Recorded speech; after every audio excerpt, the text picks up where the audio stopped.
Hello दोस्तों, आप लोगों का एक बार फिर से स्वागत है मेरे चैनल में। जैसा कि हमारी सीरीज चल रही थी चित्रकूट दर्शन, उसका ये पार्ट 2 है, जिसमें कि हम लोग आप लोगों को हनुमान धारा के बारे में अवगत कराएंगे। वहाँ पहुँचते ही सबसे पहले हम लोग प्रसाद खरीदते हैं। प्रसाद की ढेर सारी दुकानें हैं। मुख्यतः यहाँ का प्रसाद लड्डू है। बाकी हम लोग ध्वजा, नारियल, सिंदूर भी ले कर हनुमान जी को भेंट के रूप में चढ़ाते हैं। जैसे ही हम चढ़ाई अपनी शुरू करते हैं तो हमारे बाईं ओर ये मंदिर देखने को मिलता है, जिसमें कि हनुमान जी और गणेश जी की साथ में प्रतिमा है। ऊपर ढेर सारे ध्वजा बंधे हुए हैं, जैसा कि आप लोग देख ही पा रहे होंगे। उसके बाद धीरे चढ़ाई ऊपर चढ़ते जाते हैं तो ऊपर के व्यू कुछ इस तरह से आते हैं। ये यहाँ के जंगली फूल का पौधा है, जो कि खूब देखने को मिलता है यहाँ पे। धीरे धीरे जब ऊपर चढ़ते जाते हैं तो नज़ारे कुछ इस तरह होते जाते हैं। यहाँ पे जो मैंने वीडियो बनाया, ये 2 टाइम की क्लिप ऐड करके बनाई गया है। एक बरसात के मौसम का है, दूसरा समर टाइम का है। जैसे जैसे ऊपर पहुँचते जाते हैं नज़ारा और भी सुंदर होता चला जाता है। रोपवे का यहाँ पे सिस्टम है, जिसका कि रेट रहता है 135 रुपीज़ पर पर्सन। रोपवे का सिस्टम है कि अगर आप जाते टाइम का टिकट लेते हैं तो जाने आने दोनों का मिलेगा। आप केवल वापसी का टिकट नहीं ले सकते हैं यहाँ पे। जब रोपवे स्टार्ट हुई थी तब इसका किराया 90 रुपये था, जो कि धीरे धीरे बढ़ के अभी 135 पहुँच चुका है। यहाँ पे पहुँचते ही आपको ढेर सारे बंदर देखने को मिलेंगे, ब्लैक कलर वाले। वैसे तो पूरे चित्रकूट में आपको रेड कलर के बंदर मिलेंगे, लेकिन हनुमान धारा ही है जहाँ पे आपको केवल ब्लैक कलर वाले बंदर ही देखने को मिलेंगे, वो भी बहुत ज़्यादा संख्या में। अगर आपने अपना प्रसाद हाथ में पकड़ रखा है या जेब में डाल रखा है तब तो आपको प्रसाद छीन ही जाएगा, बंदर छीन के आपसे खा लेंगे। बाकी वहीं पास में ये चने बेचने वाले लोग रहते हैं, ताकि जैसे ही बंदर आपको प्रसाद छीने तो आपको ज़बरदस्ती दे के आपसे चने खिलवा देंगे। उनको एक मुट्ठी चना 10 रुपये का देंगे आपको। आप चाहें तो अपनी स्वेच्छा से भी लेके उनको खिला सकते हैं। आपने वीडियो में देखा ही होगा बंदरों को चने खिलाते हुए। अब हम लोग हनुमान धारा से मुश्किल से 10 से 15 सीढ़ी नीचे हैं। यहाँ से आप लोग देख ही सकते हैं नज़ारा और भी अच्छा मनमोहक होता जा रहा है। यहाँ से लगभग 100 सीढ़ियाँ और ऊपर जाएंगे तो सीता रसोई है, जो कि बिल्कुल टॉप पे ही है। वहाँ पे एक गांव भी बसा हुआ है। अभी हम लोग चलते हैं, यहाँ पे एक कुंड बना हुआ है जो कि ठंडे पानी से, स्वच्छ पानी से भरा हुआ है उसकी तरफ, और हम लोग पहुँच चुके हैं उस पर, जैसा कि आप लोग देख ही पा रहे होंगे।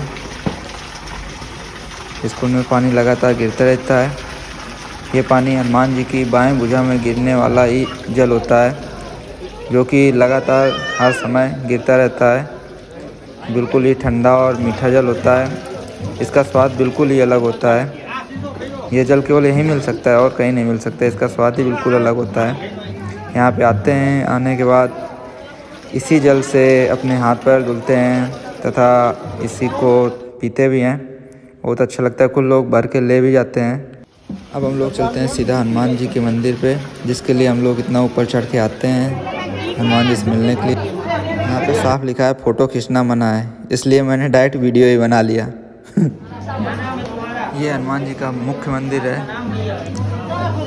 जिसमें आप देख पा रहे होंगे उनकी बाएं भुजा में जल गिर रहा है। वो देखिए ऊपर से पाइप आया है, उससे लगातार जल गिरता ही रहता है।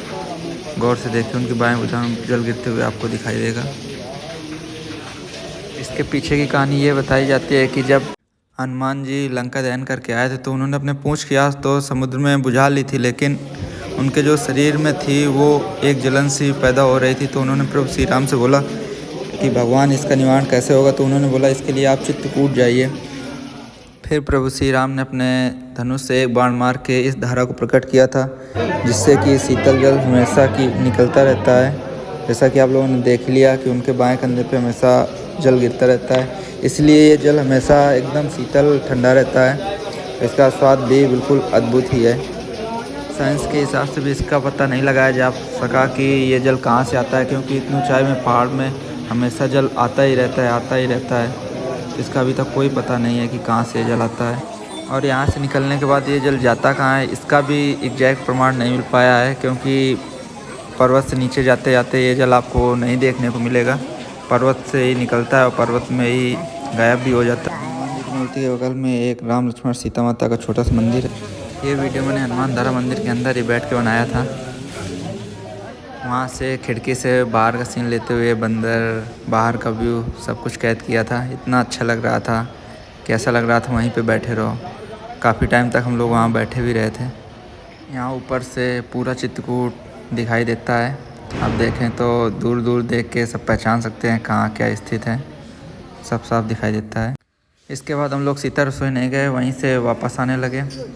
तो वापसी के टाइम भी पैदल ही आना पड़ा, जैसा कि रोपवे में एक साइड का टिकट नहीं ले सकते हैं, या तो जाने आने दोनों का लो या फिर सीढ़ियों से जाओ, सीढ़ियों से ही आओ। उसके बाद हम लोग वापस आने लगे। वो वापसी के नज़ारे हैं, देख सकते हैं आप लोग।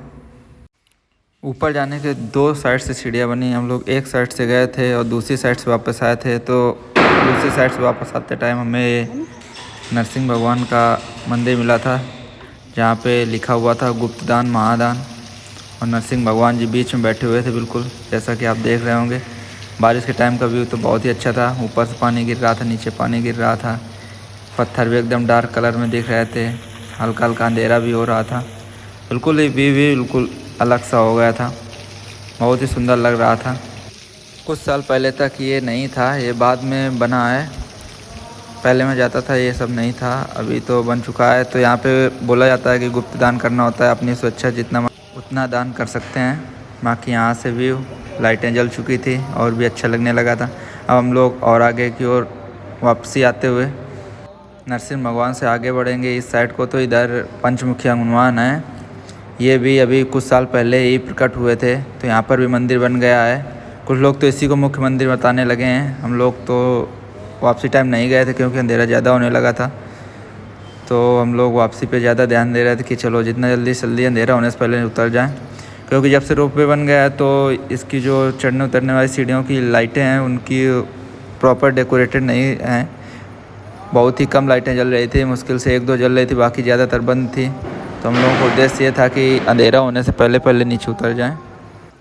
बाकी जब मैं दोबारा जाऊंगा विजिट के लिए चित्रकूट, तो सीता रसोइयाँ तक भी जाऊंगा और वहाँ का भी विजिट करके आप लोगों को बताऊंगा। और इसी के साथ हम लोगों का भाग 2 पूरा हो चुका है और अगले भाग में हम लोग मिलेंगे कांतानाथ की परिक्रमा के साथ। तब तक के लिए Sitaram. Follow, like and subscribe. Thank you.